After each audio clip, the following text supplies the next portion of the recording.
El cielo y la tierra pasarán, pero mis palabras no pasarán. Es momento de escuchar la palabra de Dios. Involucrados presenta la reflexión de hoy. Que el Señor los bendiga a todos nuestros hermanos que hasta aquí nos han estado acompañando, escuchando aquí en casita. Hoy vamos a entrar ya al tema, la reflexión número 9, que vamos a apoyar un poco el episodio que hemos visto en la primera hora. Hoy vamos a tratar el tema viviendo la vida cristiana. La religión ha estado destinada a ser organizada. Después de todo, Dios mismo proporcionó a Moisés cientos de detalles sobre la adoración apropiada para los israelitas. Sin embargo, aquí está el problema. La organización nunca debe reemplazar a la dirección del Espíritu Santo en la iglesia. Cuando nos alejamos de esa dirección, la religión se va a volver dañina, abusiva, porque algunos grupos usan ese sistema organizacional pues para abusar de los miembros en lugar de ayudarlos. Nunca debemos permitir, hermanos, que una organización tenga más prioridad que la fe. Entonces comenzamos con esas preguntas. ¿Nos identificamos más con una organización religiosa que con Jesús? ¿O no sabemos cómo vivir esa vida cristiana sin ser un religioso? Vamos a ver el tema de hoy, viviendo la vida cristiana, y vamos a tomar como cita de la palabra del Señor en Romanos 12, 9 al 13, que nos dice: el amor sea sin fingimiento, aborrecer lo malo, seguir lo bueno, amaos los unos a los otros con amor fraternal. En cuanto a la honra, prefiriéndoos los unos a los otros, en lo que requiere diligencia, no perezosos, fervientes en espíritu, sirviendo al Señor, gozosos en la esperanza, sufridos en la tribulación, constantes en la oración, compartiendo por las necesidades de los santos, practicando la hospitalidad. Entonces vemos ahora el tema. La iglesia del Nuevo Testamento fue organizada desde el principio. Los primeros discípulos eligieron un reemplazo para Judas en Hechos 1. Después del Pentecostés, los miembros de la iglesia compartieron sus posesiones. Hechos 2. Más tarde, la iglesia desarrolló más orden, ya que los diáconos fueron elegidos para aliviar la carga del servicio de los discípulos. Hechos capítulo 7, del 1 al 7. Y en el Nuevo Testamento vemos incluida también la práctica de la disciplina en la iglesia, según Mateo 15 al 20, y la necesidad de un orden en el culto de la iglesia, según 1 Corintios 14, 29. Bueno, entonces, hermanos, desarrollar un sistema de prácticas está dentro del deseo de Dios, tal como lo dice en 1 Corintios 14:33, pues si Dios no es un Dios de confusión, sino de paz, como en todas las iglesias de los santos. Pero si el hombre, aquí comienza, pero si el hombre pecador ha manipulado, quiere manipular la organización, la iglesia, la religión, ahí se convierte ya en un problema. Pero cuando nos alejamos de la dirección de Dios, la iglesia se va a volver dañina, se va a volver abusiva y no va a estar bajo los planes y la dirección del Señor. Entonces, ¿qué cualidades tiene el cristianismo si queremos aprender a vivir en una vida cristiana según Romanos 12, 9 al 13? La primera cualidad es que el cristiano no solo es una religión, es una relación que Dios ha establecido con sus hijos. La relación basada en la gracia entre Dios y el hombre es el fundamento del cristianismo. En el cristianismo, Dios es el protagonista y el hombre el beneficiario. Romanos 8, 3, porque lo que era imposible para la ley, por cuanto era débil la carne, Dios enviando a su Hijo en semejanza de carne pecado, y a causa del pecado condenó al pecado en la carne. Y la Biblia, hermanos que nos escuchan, afirma claramente que no hay nada que el hombre pueda hacer para reconciliarse con Dios, nada. Y Romanos lo recalca, 3:23, por cuanto todos pecaron, están destituidos de la gloria de Dios. De acuerdo con el cristianismo, Dios hizo por nosotros lo que no podemos hacer por nosotros mismos. Colosenses 2:13, y a vosotros, estando muertos en pecado, y en la incircuncisión de vuestra carne, os dio vida juntamente con Él, perdonándoos todos los pecados. Todo lo que debemos hacer es aceptar el don de la salvación de Dios mediante la fe. Efesios 2, 8 y el 9. Porque por gracia sois salvos, por medio de la fe, y esto no es de vosotros, pues es don de Dios, no por obras, para que nadie se gloríe. Cuando Dios dio su ley, incluso a los israelitas, mis hermanos, su deseo era que ellos lo amaran, pero lo amaran a Dios de todo su corazón, con toda su alma, con todas sus fuerzas. Amor habla de relación, y vivir en la vida cristiana es vivir en amor. La obediencia, todo lo demás, mandamientos, debe surgir del amor y no de la obligación, porque si no, no sería amor. Podemos amarlo porque Él nos amó primero. Mira de Juan 4:19. Sin embargo, en la época de Jesús, los líderes judíos habían convertido en religión el deseo que Dios tenía de vivir en una relación de amor por ellos. Timoteo 1:8. Pero sabemos que la ley es buena si uno lo usa legítimamente.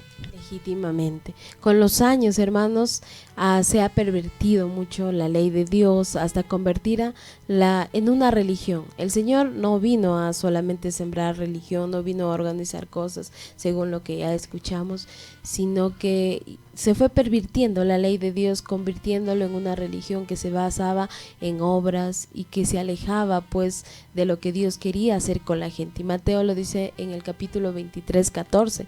Ay de vosotros, escribas y fariseos hipócritas, ¿por qué devoráis las casas de las viudas y como pretexto hacéis largas oraciones? Por eso recibiréis mayor condenación. Amén, qué interesante lo que estamos viendo en esta tarde, cualidades del cristianismo y cosas que tener en cuenta también. Claro, hay que tener en cuenta estas cualidades para poder vivir en una vida cristiana adecuada, como el plan del Señor así lo desea. Así es como vamos desarrollando el tema de hoy, titulado Viviendo una vida cristiana, y hemos cogido pues algunas características aquí de algunos versículos para que nos den a conocer cómo debe ser esa relación que debemos mantener para vivir una vida cristiana. Ahora sí, resolvemos esta pregunta: ¿cómo vivir la vida cristiana? El cristianismo no es inscribirse en una religión, el cristianismo es nacer en la familia de Dios. Juan 3:3 nos dice: respondió Jesús y le dijo, de cierto os le digo, de que el que no naciere de nuevo no puede ver el reino de Dios. Entonces podemos decir que vivir en la vida cristiana es ser parte de la familia de Dios, porque es una relación, hermanos. Así como un niño quizá adoptado no puede poder crear una adopción, nosotros no tenemos poder para unirnos a una familia de Dios por nuestros propios esfuerzos. Dios quiere que le conozcamos, que nos acerquemos a Él, comencemos a orar, le amemos. Eso no es una religión, es una relación que cultivamos en orden, de acuerdo a la palabra del Señor, y por eso debemos aprender cómo vivirla. Veamos entonces cómo vivirla. Según el libro de Romanos nos da a conocer que hay maneras de vivir esa vida cristiana y lo divide en tres.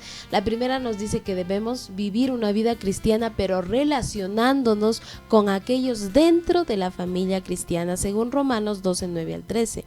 Y nos describe algunas características cómo relacionarnos con la familia dentro de esta familia cristiana. Con amor sin fingimiento. Amor con fingimiento no es verdadero amor.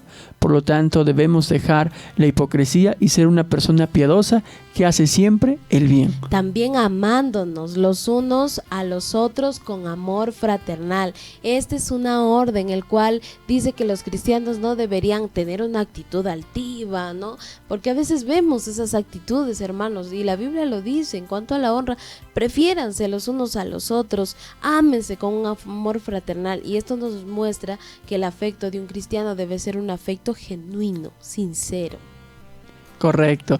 Y la tercera es: en lo que se requiere diligencia, no perezosos, fervientes en espíritu, sirviendo al Señor. Si somos llamados a tener relaciones afectuosas y a buenos modales, también sabemos que se nos llama al trabajo duro y no debe haber lugar para la pereza. No, entonces hay que tener cuidado. A veces es que la vida cristiana solo va por un ámbito, y no, acá nos está aconsejando la palabra. También nos dice fervientes en el Espíritu. Esto tiene mucha relación con respecto al Espíritu Santo, al fuego del Señor que debemos buscar como iglesia. ¿Para qué? Para que haya una buena relación dentro de la familia cristiana. Gozosos también nos dice en la esperanza. ¿Qué quiere decir eso? Es un llamado a la esperanza, y esa esperanza tiene que ver más con nuestra recompensa al final de nuestra carrera, la recompensa que tendremos al final con Jesús. Pablo decía que nuestro servir al Señor debe ser con gozo en la esperanza y no con gozo en los resultados. Esto muestra el orden en que debemos hacer las cosas, primero con la vista puesta en el cielo.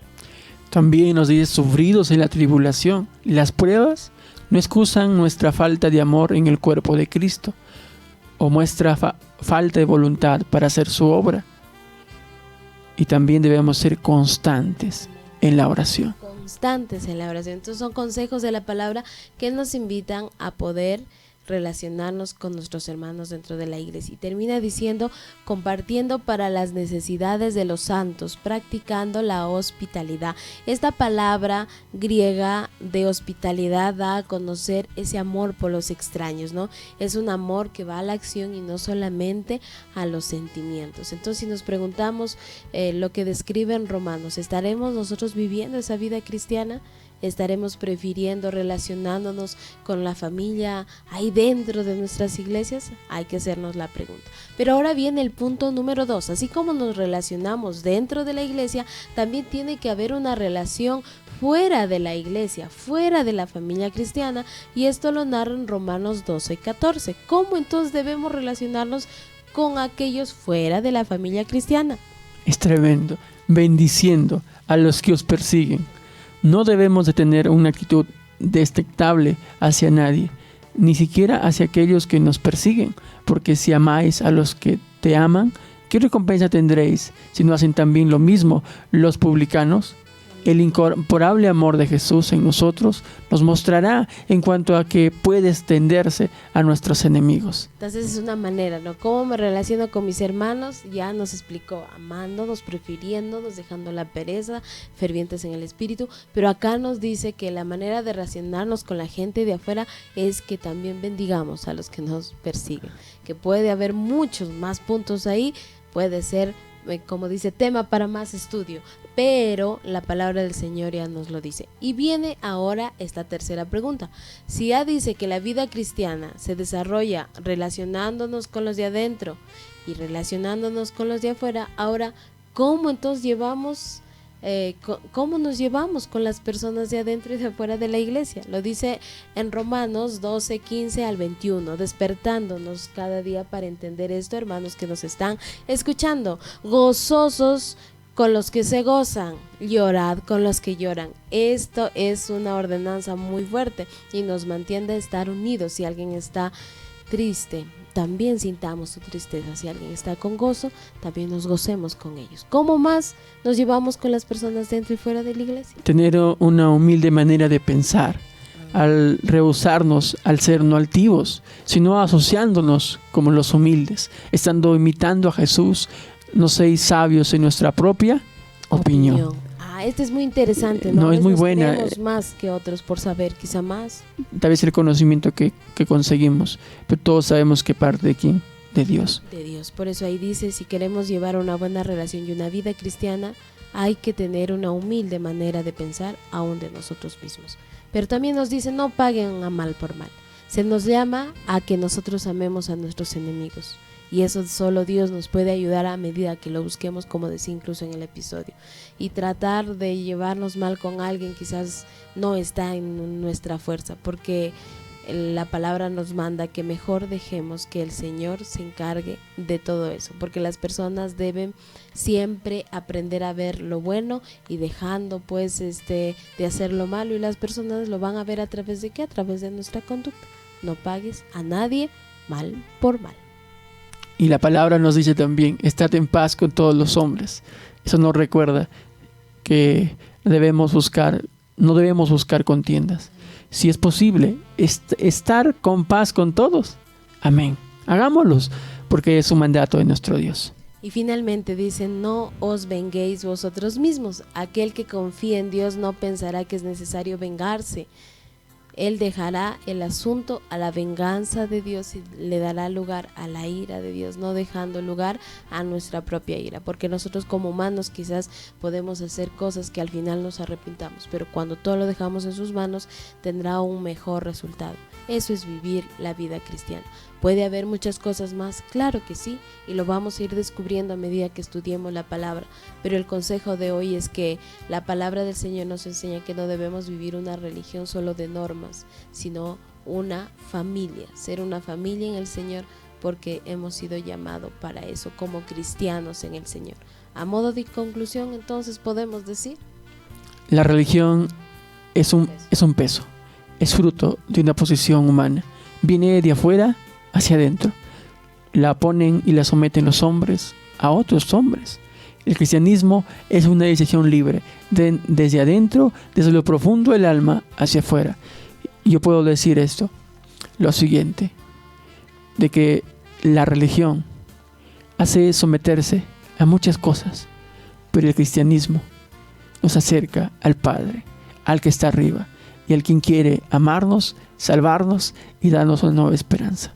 Y cuando nos sometemos a ese amor, ya no será necesario que nos obliguen a hacer cosas, sino que lo haremos por amor y obediencia de Dios. ¿Por qué?